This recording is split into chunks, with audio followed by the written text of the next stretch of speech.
Hey, what's up? Thanks for tuning into another edition of The Horror Debate. I am Jeff Rowdy J. Kieran, alongside me, as always, Michael Mandy. This week we're going to be reviewing Luke Wilson and Kate Beckinsale in Vacancy, directed by Nimrod Antal. What was that Nimrod's name? Nimrod Antal. Well, that's what I'm asking. What was his name? His name was Nimrod. You, Nimrod. What? Are you serious? Yes, his name is Nimrod. That explains this movie. I got thanks, Mike. I've been struggling with this, dude. I mean, how this movie started great and then, woo, right down the toilet. What happened? Yes. Nimrod was on the case. Now, I knew you were going to go after Nimrod. And you know, a lot of people go after Nimrod, so I'm here to... Okay, just to let you know, Nimrod, useless information here, and you know what? You're going to get an education as well by listening to this. Nimrod was a king in the Bible, and he was a great hunter. So in the 50s, when Bugs Bunny was insulting a hunter by the name of Elmer Fudd, he was calling him a little Nimrod. So that's where the word Nimrod came to be something negative instead of something positive. I'm freaking speechless. Yeah.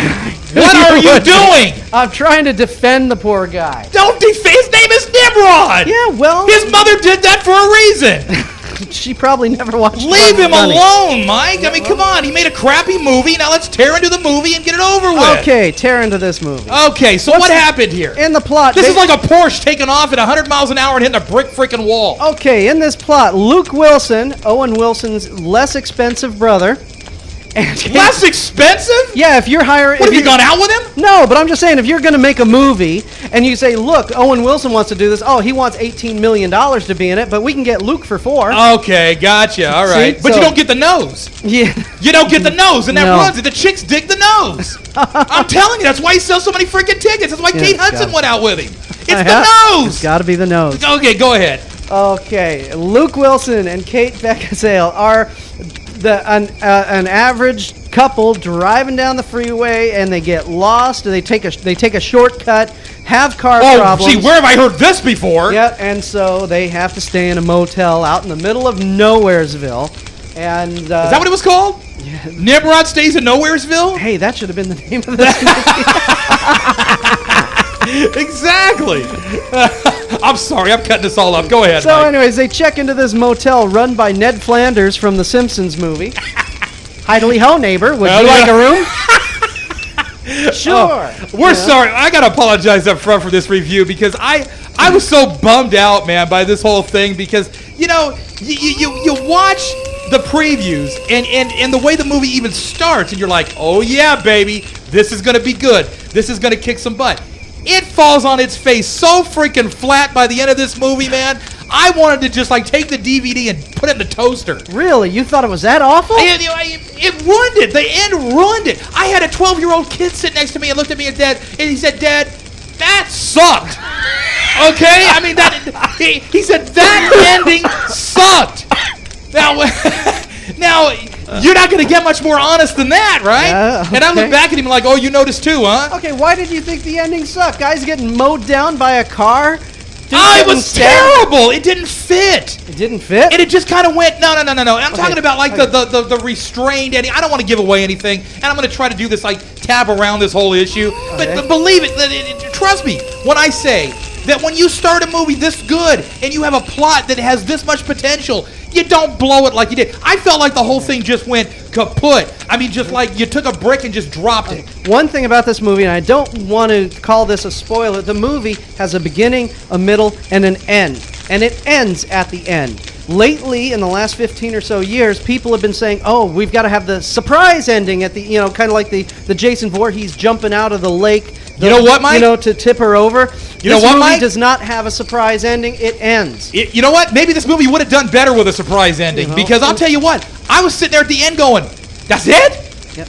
That is it? This was the big payoff? This was the big finale? And you give me that? Well, they wanted a happy ending. I love Kate Beckinsale, don't get me wrong. I think she's cute, but don't even give me an ending like that.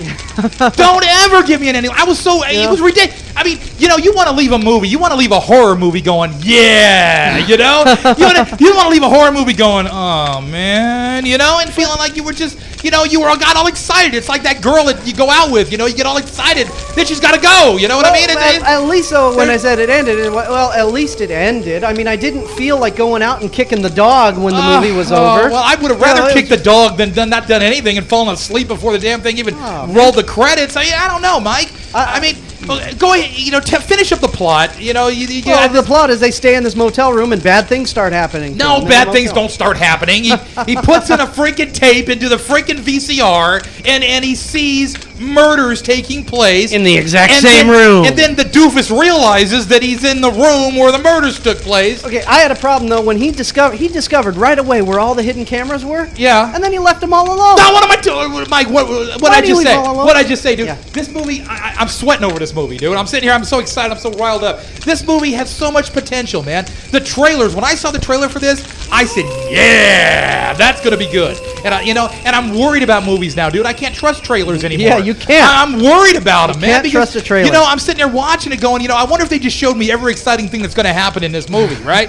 And with this one, gladly they didn't quite show you everything. But still, the fact remains that the trailer kind of made it seem like it was going to be much more exciting than what it actually turned out to be. Were you bored by the movie, though? Yeah, at the end I was. What, at the very end? Yeah, no, towards the end, it just felt like it went off the rails. It almost felt like there was no, like a crazy train. Yeah, exactly. it just kind of felt like there was no direction towards the end. It just kind of plopped. It was like that rock that you try to skip across the lake and it went straight freaking down to the bottom. Okay, that's what it felt like to me. This movie had one or two skips, but then it plopped down into the bottom. Exactly. I mean, you know, it certainly wasn't the acting because I thought that both Wilson and Beckinsale What did you think of Owen? Did a good job. I expected Owen to suck, and you know what? This he is didn't. not Owen. This is Luke. This is the less expensive brother. Right, remember? sorry. Okay, yeah, get it right. Yeah, I expected Luke to suck. And now, if you paid for Owen and you got Luke, you'd be ticked. Yes, I would. Right? Okay, just filling that out for you. Okay. No, Luke, I expected to be a lot worse than he was. When Luke Wilson in a Hitchcockian type of movie, and I thought he wasn't bad. He wasn't the greatest, but it's like, okay, I could at least live with this. No, yeah, you know, he did fine for this particular role because he was supposed to be a fish out of water. A fish out of water kind of character and kind of a normal Joe. Right. But how did this normal Joe get that hot wife? Yeah. Did you ever wonder that? He must have had a lot of money. Oh, man, you know, it's not like he wanted to stay at this Fleabag motel. He was probably heading to the suites. You're right. You know, I don't know, Mike. Hot girls always go for dorky guys with lots of money. I just thought of something that I got to mention, and you know, we don't want to give away, you know, a lot of the story because we want you to watch it and form your own opinions. We're just here to kind of guide you what's crap and what's not crap. I'm not going to say this is a total crap fest, okay? But what I am going to say is that I think expectations, at least mine, were a little too high for what we were trying to do here, okay? This should have been one of those 8 films to die for. This could have been an 8 film to die for, come to think of it, because it really wasn't all that exciting. What did you like about this movie? I did, of course, like I said, I thought the acting was solid. They had a great script. They had a great screenplay. I mean, this was good to go. I about halfway through the movie, I was like, yeah, you know, I can get with this. I'm liking this. Until I started to kind of get the vibe of what was actually going on. Okay, when the guys were coming in the room, you know, and kind of looking all made up and stupid, and you know, I mean, then I was kind of like, well, okay, you know, this is not nearly as exciting or good. Who the freak were these guys? Why were they doing this? One of them was the auto mechanic who gave her the sparkler. No, that's not what I'm saying. Literally, who it was, but I mean, who cares? Who cared who they were? Nobody cared. That's right. They were nondescript idiots. Right. People living out in the middle of nowhere. Nondescript idiots. Maybe they were the maids at the motel. Maybe. But the room service. Okay, but Mike, you've heard me say time and time again, you have to care. You have to care. And yet, you know what? I did not care. I wanted to see. I literally wanted to see, because as stupid as the Wilson guy acted sometimes, right? I want to see these guys pound him. You know what I mean? I really did. And I got that, you know, eventually, which was great. But I just felt like the villains in this movie were so nondescript. They were like red shirts on Star Trek. No explanation as to what's going on, Right. why they're doing this. Well, Ned Flanders was a little bit more fleshed out. Yeah, a little bit. He was creepy, dude. I Yes, kind of like that dude. He was so normal and so Yeah, vanilla at the yeah. beginning. Instinctively, you You had to know right he's there in on something. it. Yeah, he's got to be. Exactly. And we didn't give nothing away. Exactly. No. But you know what? This is as plain Jane vanilla horror as you can get, Mike. Actually, I kind of liked the set design. I mean, that was all recreated on a studio lot. That's kind of cool. Like It looked like a kitschy, Yeah. built in the 60s and fallen apart Right. motel. And Okay, God so we knows get I've- 5 stars to the set designer and 2 to everybody else. Yeah, well, You know what I'm saying? You're on the right track. Yeah, you see what I'm saying? So at least I liked that. It looked like a bunch of motels Yeah. I stayed at. yeah. I mean, if I would have gotten this on high definition, I would have been ticked. Oh, uh-huh. If I would have paid for Blu-ray or HD DVD on this thing, I would have been ticked. Yeah, you know what? Buy it on normal, and actually, if they'd have grained up the film and made it look more 70s, it probably would have improved the atmosphere in it, because it owed everything to Hitchcock. Yeah. You know, strange things happen to normal people in a normal But circumstance. do you notice how when something has something to pay to Hitchcock, I hate it? Yeah. I can't freaking stand it. Do you notice that? I'm starting And to figure that, That's yeah. kind of where this is at. I mean, I don't hate it, but I certainly didn't like it. I liked the claustrophobic feel It's a waste that of they gave you. freaking time. It was a vanilla horror film. We could have wrote this. Yes. We could have filmed this. You know, that's an idea. You know, can you get me to act with Beckinsale so we can like redo this? With a lot of nude scenes. With in a, it. you know, but I'll give it some character. You know what I'm saying? I'll Yep. give it some character. There was Yes. nothing that stood out. That's what I'm trying to tell you. Yes, this was supposed to be a bland, boring, or normal, everyday Joe type of couple Yeah. in an extraordinary circumstance. Yeah. But unfortunately, the bad guys were just as bland Exactly. as the hero. That's what I'm trying to tell you. Is that by the middle of this movie, I literally wanted to go through the TV and choke Wilson myself.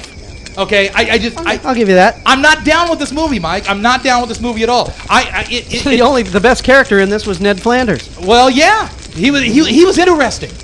He was interesting. You know, these other people just blah blah blah blah. Who cares? Yeah. Kill them and move on. I do want to say one thing though. Okay. I do want to say one thing. In the outtakes, okay, there's a thing on the DVD that's supposed to show you all of the murders.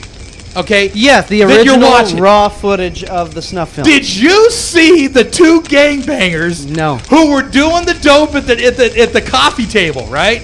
They're sitting there snorting coke. They're supposed to be these tough guys with the fat chains and the wife beater shirts, and they're sitting there with the rap music playing, and they're snorting the dope, right? The killers come to the door. They bang down the door, and I've never seen 2 gangbangers scream like that in all my life. Ah! And they got whooped by these nondescript white dudes with masks. They didn't even throw a punch, dude. They got down and went, ah!